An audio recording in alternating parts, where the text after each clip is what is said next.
तो जनाब बात करेंगे ड्रामा सीरियल तन मन नीलो नील के एपिसोड 7 के बारे में। और एपिसोड जो थी वो अच्छी एपिसोड थी। आप लोगों को एपिसोड कैसी लगी आपने अपने रिव्यूज़ और राय जो वो कमेंट्स में ज़रूर शेयर करने हैं। तो जनाब राबी से बात करने के बाद जो है वो राबी का जो फादर था उसकी जो है वो अपनी वाइफ के साथ भी ताल्लुकात जो वो कुछ खुशगवार हो गए। और उसके बाद जो है वो राबी का फादर पहुंच जाता है सोनू की फुप्पो के घर पे। तो फाइनली ये चीज़ जो है वो क्लियर हुई कि जो सोनू की फुप्पो है और राबी का जो फादर है वो मतलब फ़ी सबीलिल्लाह उनकी जो वो हेल्प करते हैं। और उसके साथ कोई शादी नहीं हुई इनके राबी के फादर ने कोई दूसरी शादी नहीं की हुई। और जिस तरह से वो एक डिसेंट और जेंटल इंसान है, मतलब बड़े ही हम्बल तबीयत के मालिक हैं। खैर जब वो जा रहे थे अपने घर से बाहर तो फिर जो है वो जो कामी था वो उससे आके जी मिल के माफ़ी मांगता है और बड़े ड्रामेबाजी करता है। खैर उसके चाचा जी उसको कह के चला जाता है कि ठीक है जी, अगर तुम डिस्टर्ब रहे हो सारा तो जाओ जाके जो रेस्ट करो। और फिर जो है वो चला जाता है सोनू की पप्पू के घर पे। तो वहाँ फिर उससे मुलाकात होती है तो फिर वो जाके वहाँ बताता है जी कि वो राबी के रिश्ते के लिए आया है। तो वो बड़ी हैरान होती है जी कि अच्छा जी आप थे वो कि जो मेरे घर पे जो इस तरह फ़ीसबिलिल्लाह जो वो सामान रख के राशन रख के जाया करते थे। तो फिर सोनू की पप्पू जो है वो राबी के फादर को लेके चली जाती है सोनू के घर पे।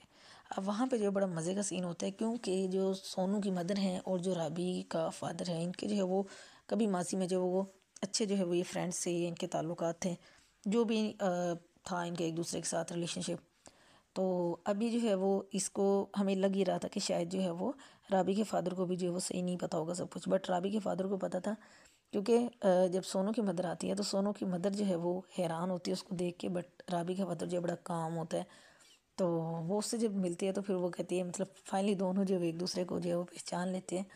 और अच्छी बात ये कि कोई भी जो है वो अनकंफर्टेबल जो है वो चीज़ नहीं हुई। और बड़े ही ज़बरदस्त तरीके से इतने अरसे के बाद जब मीटअप हुआ तो उन लोगों ने बैठ के जो वो एक दूसरे से बात की है। बट जब बात आई या जिक्र हुआ सोनू के फादर का, तो ये चीज़ जो थी राबी के फादर को जो है वो बिल्कुल भी जो है वो अच्छी नहीं लगी। और वो फ़ौरन ही वहाँ से जब उठ के आ जाते हैं। तो जब वो चले जाते हैं तो एक तरफ तो सोनू की माँ जो बहुत ज़्यादा डिस्टर्ब होती है, बट ज़ाहिर वो बड़ी कंपोज नज़र आती है जब वो राबी के फादर के सामने बैठी होती है। बट माजी की जब यादें और इस तरीके से इतने टाइम के बाद किसी बंदे का मिल जाना, तो और फिर जिसके साथ ताल्लुक़ भी कुछ ऐसा रहा हो। अब पूरी क्या स्टोरी है इनकी तो वो तो अभी आगे जो एपिसोड्स आएंगी तो उनमें हमें पता चलेगा। तो बड़ा जो है वो इंसान को डिस्टर्ब कर जाती है वो चीज़ें, गुजरा हुआ वक्त और वो सारी चीज़ें। और उसके बाद जब राबी का फादर है जब वो वहाँ से आता है तो उसको भी जो है वो काफ़ी चीज़ें जो है पता नहीं उसको क्या चीज़ इतना ज़्यादा हर्ट करती है कि वो खूब ज़्यादा जो है बैठ के जो है वो रोता है। और दूसरी तरफ जो कामी होता है वो राबी से भी जाके एक्सक्यूज़ करता है, बट राबी उसको क्लियर कट जो वो जवाब देती है कि जी तुमने तुम्हारी जो वैल्यू थी जो रिस्पेक्ट थी वो जो है वो तुमने जो है वो खुद ही गंवा दी है।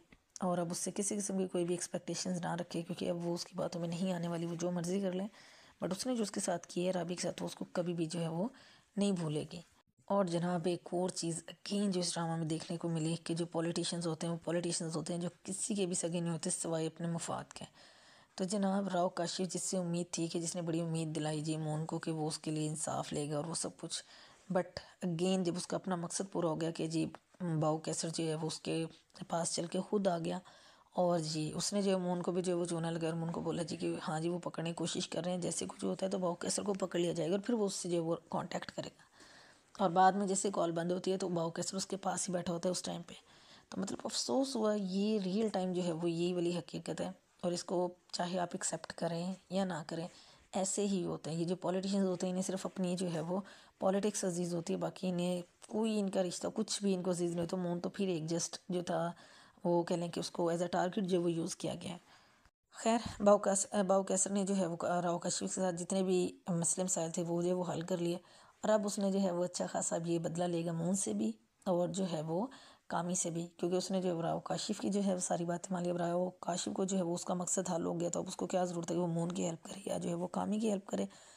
और उसके बाद लेकिन एक अच्छी बात ये है कि एक जो पॉजिटिव चीज़ दिखाई हुई है कि जो मून है वो बड़ा ही कि एक वो बंदा कि जो जुल्म का शिकार है, फाइनली उसको जो है वो सोनू की अम्मा की बात जो है वो समझ में आ गई। वो अपने हक की लड़ाई खुद लड़ेगा। और उसने बड़ी ही अच्छी बात की जब सोनू का हालांकि दिल नहीं था कि सारा मामला जो चल रहा है तो वो भी कोई भी जो है वो इस तरह से किसी भी जो है वो ऑफ़र को कबूल नहीं करेंगे। तो बट सोनू जो मून था उसने बड़ी हिम्मत दिखाई, उसने ये कहा कि जी हम अपना एहतजाज भी साथ साथ जारी रखेंगे और जो है वो अपना हम जो है वो काम भी करते रहेंगे। लेट्स सी के नेक्स्ट एपिसोड में क्या होता है।